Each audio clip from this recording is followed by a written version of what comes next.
আইন শৃঙ্খলা বাহিনীর কয়েক স্তরের নিরাপত্তা ব্যবস্থায় ঢাকা ভারতের পশ্চিমবঙ্গ।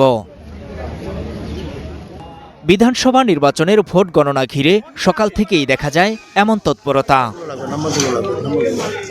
গণনা শুরু হয় সকাল ৮টায়, তবে এর আগেই গণনা কেন্দ্রের বাইরে লাইন দেখা যায় গণনাকারী দলীয় এজেন্টদের।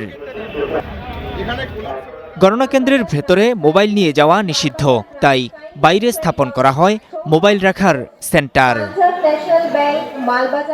পরিচয় শনাক্ত ও কয়েক দফা তল্লাশির পর একে একে প্রবেশ করানো হয় এজেন্টদের। বাড়তি নিরাপত্তার কারণে কেন্দ্রে প্রবেশ নিয়ে কারো কারো সঙ্গে ঘটে বিপত্তিও। প্রথমেই পোস্টাল ব্যালট, এরপর গণনা শুরু হয় ইলেকট্রনিক ভোটিং মেশিন বা ইভিএম এর ভোট। পশ্চিমবঙ্গে ২৯৪ আসনে ভোট হলেও ফল প্রকাশ হবে ২৯৩টির। দক্ষিণ ২৪ পরগনার একটি আসনের ভোট বাতিল করা হয়েছে অনিয়মের কারণে। প্রতিটি গণনা কেন্দ্রের ১০০ মিটারের মধ্যে প্রবেশে জারি করা হয়েছে বিধিনিষেধ। সিসিটিভি ক্যামেরা ও ভিডিওগ্রাফির মাধ্যমে পুরো প্রক্রিয়া নজরদারি করছে নির্বাচন কমিশন। এদিকে উত্তর ২৪ পরগনার নীলগঞ্জ সুভাষনগর বাস স্ট্যান্ড এলাকায় ডাস্টবিনে পাওয়া গেছে ভোটার যাচাই স্লিপ বা ভিভিপ্যাট।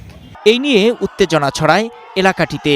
এই ঘটনায় সড়ক অবরোধ করে বিক্ষোভ করেন সিপিআইএম ও বিজেপির কর্মীরা। যখন ভিভিপ্যাটে পেপার পাওয়া যাবে না, তখন কিন্তু বলা হবে কি এই রেজাল্টটাকে হেল্ড আপ করা হোক। শুধু এখানে না, এটা সব জায়গায় এই চক্রান্তটা করা হবে। অবজারভার বলছে দেখতে হয়। সিইও মনোজ আগরওয়াল ও ফোন ধরে না। আমি এই ইলেকশন প্রসেসের বিরুদ্ধে আমি দরকার হলে কোর্টে যাব, এটা আমি ছাড়বো না।